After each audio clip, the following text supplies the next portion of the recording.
செங்கல்பட்டு மாவட்டம் திருக்கழுக்குன்றம் ஒன்றியம் எலுமிச்சம்பட்டு கிராமத்தில் காலம் காலமாக அங்குள்ள விவசாயிகள் சுமார் 100 ஏக்கர் விவசாய நிலங்களில் விவசாயம் செய்து வந்தனர். சில வருடங்களுக்கு முன்பு சென்னை மேடவாக்கத்தைச் சேர்ந்த சுரேஷ் என்பவர் எலுமிச்சம்பட்டு கிராமத்தில் சுமார் 25 ஏக்கர் நிலங்களை வாங்கியுள்ளார். அந்த நிலத்தில் சுரேஷ் என்பவர் அவருடைய நிலத்தில் முள்கம்பி வேலி அமைக்காமல் மற்றவர்களுடைய விவசாய நிலங்களை சுமார் 50 ஏக்கர் அப்பாவி விவசாய நிலங்களை சேர்த்து முள்கம்பி அமைத்து அங்கே அந்த நிலத்தின் உரிமையாளர்களை செல்ல விடாமல் இரும்பு கேட் அமைத்து பூட்டு போட்டு அடைத்துள்ளார். இதனால் 50க்கும் மேற்பட்ட அப்பாவி விவசாயிகள் உள்ளே சென்று விவசாயம் செய்ய முடியாமல் மனவேதனையில் இருந்து வருகின்றனர்.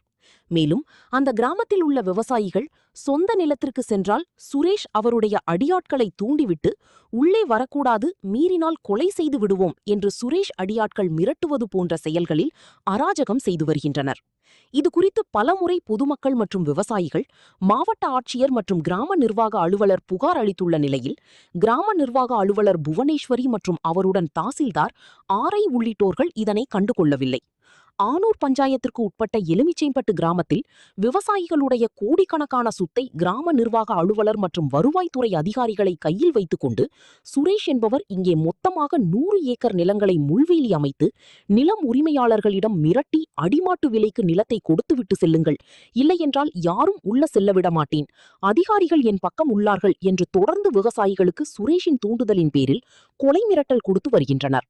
கிராம நிர்வாக அலுவலர்கள் மக்களுக்கு பணியாற்றுவார்கள் என்று பார்த்தால் மோசடி கும்பலுக்கு துணை போவார்கள் என்று விவசாயிகள் வேதனை தெரிவிக்கின்றனர்.